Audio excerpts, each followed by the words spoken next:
इस फिल्म की शुरुआत होती है जेमी रेंडल से। समय चल रहा है 1996 का। जेमी एक इलेक्ट्रॉनिक स्टोर में काम करता है, पर अपने इस काम के साथ उसका एक और शौक है, और वो है औरतों का। अपनी पर्सनैलिटी की वजह से उसे कोई भी लड़की बड़ी आसानी से मिल जाती है। इस तरह जब भी आप जेमी से मिलेंगे, अक्सर वो आपको किसी न किसी लड़की के साथ हम बिस्तर होते दिखेगा। आज तो उसने हद ही कर दी। पिट्सबर्ग के इस इलेक्ट्रॉनिक स्टोर में अपने मैनेजर की गर्लफ्रेंड को भी उसने नहीं छोड़ा। स्टोर में एक खाली जगह देखकर मैनेजर की गर्लफ्रेंड के साथ वो जिस्मानी संबंध बनाने में व्यस्त है। काम गया भाड़ में और मैनेजर गया तेल लेने। जेमी के घर पर उसका भाई है जॉश। जॉश बड़ा अमीर है, उसे कुछ करने की जरूरत नहीं है। उसने जेमी को फार्मास्यूटिकल सेल्स रिप्रेजेंटेटिव के तौर पर रेफर किया है। जेमी ने भी इसे कबूल कर लिया है। वो यहाँ जाकर फाइजर ट्रेनिंग प्रोग्राम अटेंड करता है। जेमी इस कंपनी के लिए काम करना शुरू करता है। इसके तहत वो डॉक्टर से मिलेगा, उन्हें जोल्फोर मेडिसिन प्रिस्क्राइब करने के लिए प्रोत्साहित करेगा। इससे इस कंपनी के मेडिसिन की सेल्स बढ़ जाएंगी। इस कंपनी में जेमी का रीजनल मैनेजर है ब्रूस। ब्रूस जेमी के स्किल से काफ़ी वाकिफ है। वो उसे एक अपॉर्चुनिटी के तौर पर देख रहा है। उसकी प्लानिंग है कि वो जेमी को शिकागो ब्रांच का मैनेजर बना देगा। वो उसे मिलकर कहता है, अगर तुम डॉक्टर स्टांस को किसी तरह प्रोजेक्ट की जगह जोल्फोर मेडिसिन के लिए प्रिस्क्राइब करवा लो, तो बाकी डॉक्टर भी डॉक्टर स्टैन की ही लीड को फॉलो करेंगे और इससे हमारे प्रोडक्ट्स की सेल बढ़ने लगेगी। अब जेमी ने डॉक्टर स्टैन तक अपना एक्सेस बनाने की कोशिश करनी शुरू कर दी है। वो डॉक्टर स्टैन के फीमेल एम्प्लॉयज़ के साथ फ्लर्ट मारना शुरू करता है। जेमी के पास औरतों के लिए एक ही तो हथियार है, वो इसका इस्तेमाल करना बड़े अच्छी तरह से जानता है। छुप छुप कर वो स्टोर के अंदर घुस जाता है। यहाँ से वो प्रोजेक्ट मेडिसिन को गायब कर रहा है, यानी उनके सैंपल्स को हटाकर वो अपनी कंपनी के सैंपल्स को रख देता है। डॉक्टर स्टैन कुछ समय के बाद जेमी को अपनी क्लिनिक में एक्सेस दे देता है। उसे क्या मालूम कि जेमी उसके पीठ पीछे क्या खिचड़ी पका रहा है। डॉक्टर स्टैन ने जेमी को अपने एक पेशेंट को एग्जामिन करने का भी मौका दे दिया है। इस पेशेंट का नाम है मैगी। मैगी काफ़ी खूबसूरत और आकर्षक है। मैगी एक डिजीज़ से गुजर रही है और वो है पार्किंसन डिजीज़। इस डिजीज़ में central nervous system proper function करना बंद कर देता है। फिलहाल जेमी का ध्यान मैगी के डिजीज़ पर नहीं, बल्कि उसकी खूबसूरती पर है। मैगी जब डॉक्टर से अपना ट्रीटमेंट करा रही है, तब वो बात आगे बढ़ा रहा है। मैगी कभी तो डॉक्टर के सवाल का जवाब देती है, तो कभी जेमी को आंसर करती है।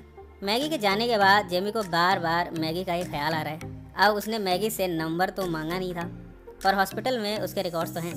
यहाँ की फीमेल एम्प्लॉयज़ उसकी हेल्प कर सकती है। इस एम्प्लॉय को वो पहले ही अपनी तरफ आकर्षित कर चुका है। उसके जरिए वो मैगी का नंबर निकलवा लेता है। वो मैगी को फ़ोन लगाता है। पहले तो मैगी को बड़ा ऑकवर्ड लगा है, भला यूँ हॉस्पिटल के रिकॉर्ड से उसका नंबर निकाल कर उसे कॉफ़ी के लिए पूछना, पर जेमी के बार बार कहने पर उसने हाँ कर दिया है। इस तरह इन दोनों की डेट फिक्स हो गई है। डेट पर दोनों एक दूसरे के बारे में जानना शुरू करते हैं। मैगी कहती है कि उसे सीरियस रिलेशनशिप पसंद नहीं है। इनफैक्ट वो कभी सीरियस तरह के रिश्ते बनाना ही नहीं चाहती। जेमी कहता है कि उसकी भी पसंद मैगी से काफ़ी मिलती है। इस तरह दोनों जब घर पहुँचे हैं, तब दोनों में जिस्मानी संबंध बनता है। दोनों इसे एंजॉय करते हैं, पर इन्हें इन सब को कैजुअली रखना है। प्रोजेक्ट मेडिसिन का टॉप सेल्समैन है ट्रे हैनिगन। जब उसे पता चला है कि जेमी हॉस्पिटल में उसकी दवाइयों के सैंपल्स गायब कर देता है, तब वो उसे मारना शुरू करता है। बाद में जब जेमी मैगी से मिलता है, तब मैगी एक नया खुलासा करती है। ट्रे हैनिगन दरअसल मैगी का पास में बॉयफ्रेंड रह चुका है। इसके साथ ही वो कहती है, मैंने सुना है कि तुम्हारी कंपनी एक नया ड्रग डेवलप कर रही है, और मैंने तो ये भी सुना है कि ये ड्रग जिन मर्दों को अपने प्राइवेट पार्ट में इरेक्शन की प्रॉब्लम है, उसे ठीक कर सकता है। बाद में ब्रूस इस बात को कंफर्म कर देता है। इनकी कंपनी वायग्रा को मार्केट करने जा रही है। ब्रूस को मालूम है कि मार्केट में ये ड्रग हाथों हाथ बिकेगी। जेमी ने इस वायग्रा को सेल करना शुरू कर दिया है, और वाकई में ये ड्रग हाथों हाथ बिक रहा है। जेमी को काफ़ी सक्सेस मिली है। इन सब में जेमी और मैगी का रिश्ता दिनों दिन परवान चढ़ता जा रहा है। दोनों अब संभोग की नई ऊंचाइयों को छू रहे हैं। एक बार तो मैगी जेमी के घर आती है। आते ही वो निर्वस्त्र हो जाती है। उसे लगा घर में जेमी के अलावा कोई नहीं है, पर वो गलत निकली। यहाँ जॉश भी था। उसने भी मैगी को नग्न अवस्था में देख लिया। इस तरह के कॉमिक सीन जॉश की वजह से घर में क्रिएट होते रहते हैं। एक बार तो जेमी जब घर में आया, तो वो जॉश को देखता है कि वो अडल्ट फिल्म चला रहा है और हस्त मैथुन किए जा रहा है। जेमी को देखकर वो भागकर दूसरे कमरे में चला जाता है। जेमी अपने भाई की इन हरकतों से परेशान है। कुछ दिनों बाद जेमी मैगी से कहता है कि वो उसके साथ अब सीरियस होने लगा है। वो इस रिश्ते को आगे बढ़ाना चाहता है, पर मैगी को ये आइडिया पसंद नहीं है। वो तुरंत ही जेमी से ब्रेकअप कर लेती है। जेमी बाद में मैगी को बहुत मिस करता है। अब उसे मैगी की और उसके साथ की आदत लग चुकी है। उसके बिना अब उसका रहना मुश्किल है। वो मैगी को कन्फ्रंट करने जाता है। मैगी इस समय सीनियर सिटीजन्स की हेल्प कर रही है। मैगी जब यहाँ जेमी को देखती है, तब उसे यहाँ से चले जाने कहती है। जेमी बड़ा ढीठ है, वो नहीं जाने वाला। दोनों में यहाँ आर्गुमेंट होती है। इसके बाद भी मैगी नखरे दिखा रही है, पर जेमी भला कम है क्या? वो रात भर बस स्टॉप पर मैगी का वेट करता है। अब मैगी ने भी जेमी की ढिठाई और उसके प्रयासों का जवाब दिया है। वो इन सब से काफ़ी इमोशनल होती है। उसने जेमी को एक बार फिर से स्वीकार कर लिया है। इस तरह इनके बीच का प्रेम प्रसंग फिर से चल पड़ा है। कुछ समय बाद दोनों मेडिकल कॉन्फ्रेंस को अटेंड करते हैं। मैगी पार्किंसन सपोर्ट ग्रुप को अटेंड करती है। यहाँ वो जेमी को इन्वाइट करती है। यहाँ जेमी की मुलाकात एक शख्स से हुई है इस शख्स की वाइफ पार्किंसन डिजीज़ के फाइनल स्टेज पर है।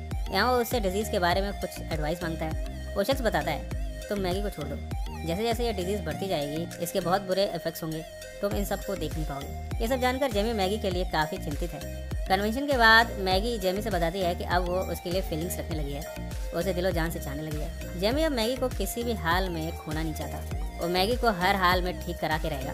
वो मैगी को लिए कंट्री के कई स्पेशलिस्ट को विजिट करता है, कई सारे टेस्ट कराए जाते हैं। एक और डॉक्टर के साथ इनकी अपॉइंटमेंट हुई थी, पर जब जेमी यहाँ पहुँचा तब पता चला कि अपॉइंटमेंट रीस्केड्यूल हो गई है।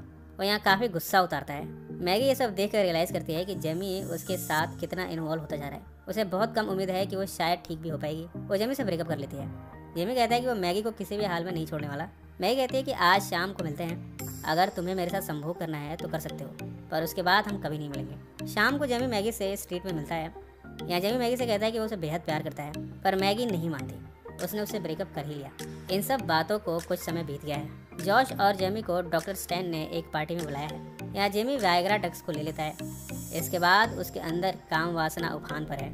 इस ड्रग का इफेक्ट है कि वो 2 और औरतों के साथ एक साथ संभोग करता है। जब वो उठा है तब उसे इसके साइड इफेक्ट्स का रियलाइजेशन हुआ है। वो इसके ट्रीटमेंट के लिए हॉस्पिटल जाता है, पर वो मैगी को भुला नहीं पा रहा। उससे मिलने वो रेस्टोरेंट में जाता है। मैगी फिलहाल किसी और के साथ डेट पर है। जेमी मैगी से उसका हाल चाल लेता है, पर मैगी बड़ी जल्दी यहाँ से चली जाती है। ब्रूस यहाँ आकर जेमी को बताता है कि उसने जेमी का प्रमोशन कर दिया है, अब उसे शिकागो ऑफिस जाना होगा। जेमी ने भी अब मैगी से हार मान ली है। वो जान चुका है कि अब वो उसके पास नहीं आने वाली। वो पैकिंग करता है, तभी उसे एक वीडियो टेप रिकॉर्डर मिला है। इसमें मैगी और जेमी दोनों ने एक दूसरे को टेप किया था जब दोनों रिलेशनशिप में थे। मैगी ने इसमें लाइफ के बारे में बातें की है, ज़िंदगी के अलग अलग एस्पेक्ट्स को खोला है। इसके साथ ही उसने जेमी से अपने प्यार का भी इजहार किया है। ये सब देखकर जेमी को रियलाइज़ हुआ है कि वो मैगी से कितना प्यार करता है। वो उसे मिलने उसके वर्क प्लेस पर जाता है। मैगी का बॉस बताता है कि मैगी तो अब कनाडा जा चुकी है। वो कहता है कि कनाडा से उसे अपने डिजीज़ के प्रिस्क्रिप्शन ड्रग्स सस्ते में मिल जाएंगे, इसलिए उसने कनाडा का रुख किया है। जेमी उस बस का पीछा करता है जिसमें मैगी है। वो कार से उसे पुकारता है। मैगी कहती है कि वो उसे नहीं मिलना चाहती। जेमी भी कम जिद्दी नहीं है। वो बस के आगे अपनी कार को रोक कर बस के अंदर चढ़ता है। मैगी के पीछे एक कपल बैठा है। उनकी उम्र काफ़ी ज़्यादा है, पर उन्हें जेमी बड़ा हैंडसम और प्यारा लग रहा है। वो मैगी से कहते हैं, तुमको ऐसा लड़का फिर नहीं मिलने वाला, ज़िंदगी तो वैसे भी एक न एक दिन ख़त्म होनी ही है। थोड़ी ना नुकर के बाद मैगी बस से उतर जाती है। जेमी कहता है, मैं तुमसे प्यार करता हूँ, तुम्हें हो ना हो पर मुझको तो तुम्हारी ज़रूरत है। मैगी इस बात पर भावुक होती है। वो रोते हुए कहती है, मुझे तुम्हारी ज़रूरत सबसे ज़्यादा है। इसके बाद दोनों एक दूसरे को हक करते हैं। जेमी ने अब शिकागो जाने का फैसला छोड़ दिया है। उसने मेडिकल स्कूल को अटेंड करना शुरू किया है। ये स्कूल यूनिवर्सिटी ऑफ पिट्सबर्ग में है। इसके बाद दोनों अब साथ में रहते हैं। इसी नोट पर यह फिल्म समाप्त